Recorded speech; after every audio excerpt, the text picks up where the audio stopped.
2 Chroniques. Chapitre 32.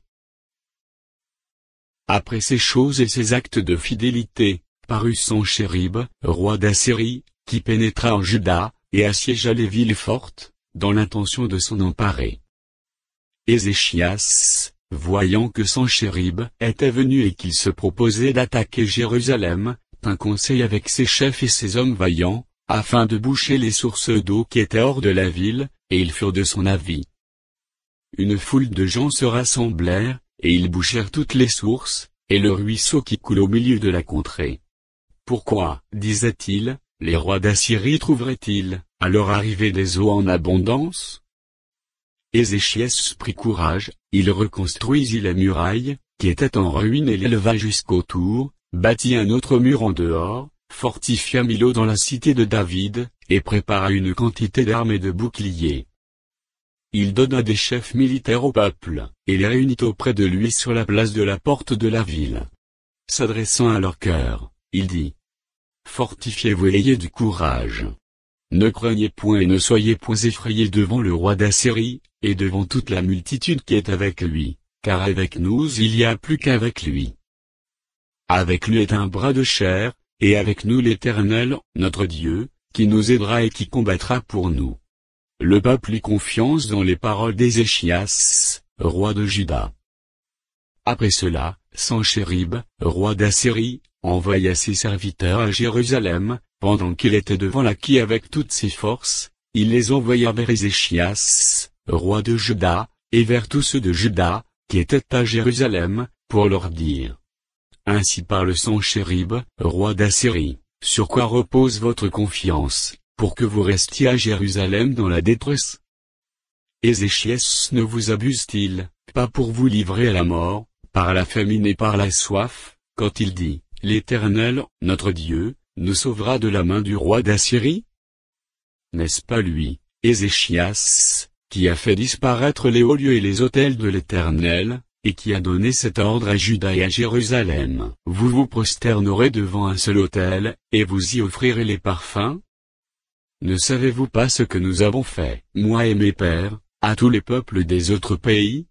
Les dieux des nations de ces pays, ont-ils pu délivrer leur pays de ma main? Parmi tous les dieux de ces nations, que mes pères ont exterminés, quel est celui qui a pu délivrer son peuple de ma main, pour que votre Dieu puisse vous délivrer de ma main? Qu'Ézéchias ne vous séduise donc point, qu'il ne vous abuse point ainsi, ne vous fiez pas à lui.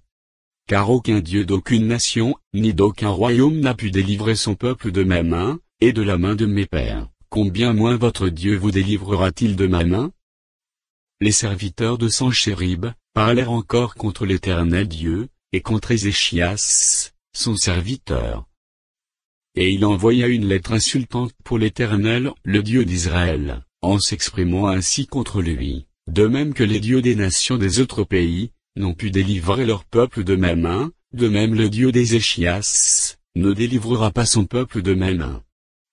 Les serviteurs de Sanchérib prièrent à haute voix en langue judaïque, afin de jeter l'effroi et l'épouvante parmi le peuple de Jérusalem, qui était sur la muraille, et de pouvoir ainsi s'emparer de la ville.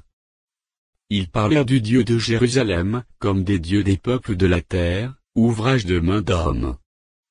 Le roi Ézéchias et le prophète Ésaïe, fils d'Amo, se mirent à prier à ce sujet, et ils crièrent au ciel. Alors l'Éternel envoya un ange, qui extermina dans le camp du roi d'Assyrie tous les vaillants hommes, les princes et les chefs. Et le roi confus retourna dans son pays. Il entra dans la maison de son Dieu, et là ceux qui étaient sortis de ses entrailles le firent tomber par l'épée.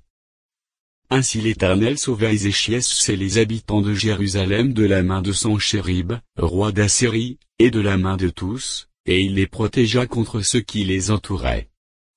Beaucoup de gens apportèrent dans Jérusalem des offrandes à l'Éternel et de riches présents à Ézéchias, roi de Juda, qui depuis lors fut élevé, aux yeux de toutes les nations. En ce temps-là, Ézéchias fut malade à la mort. Il fit une prière à l'Éternel, et l'Éternel lui adressa les paroles, et lui accorda un prodige. Mais Ézéchias ne répondit point au bienfait qu'il avait reçu, car son cœur s'éleva, et la colère de l'Éternel fut sur lui, sur Juda et sur Jérusalem. Alors Ézéchias, du sein de son orgueil, s'humilia avec les habitants de Jérusalem, et la colère de l'Éternel ne vint pas se répandre dans la vie d'Ézéchias. Ézéchias eut beaucoup de richesses et de gloire.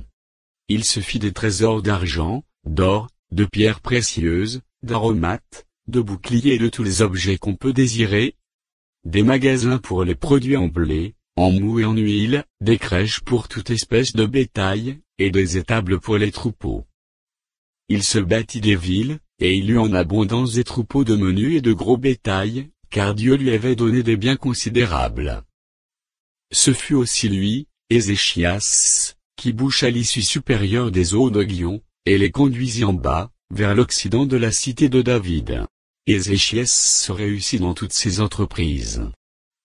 Cependant, lorsque les chefs de Babylone envoyèrent des messagers auprès de lui pour s'informer du prodige qui avait eu lieu dans le pays, Dieu l'abandonna pour l'éprouver, afin de connaître tout ce qui était dans son cœur. Le reste des actions d'Ézéchias, et ses œuvres de piété, cela est écrit dans la vision du prophète Ésaïe, fils d'Amo, dans le livre des rois de Juda et d'Israël. Ézéchias se coucha avec ses pères, et on l'enterra dans le lieu le plus élevé des sépulcres des fils de David. Tout Juda et les habitants de Jérusalem lui rendirent honneur à sa mort.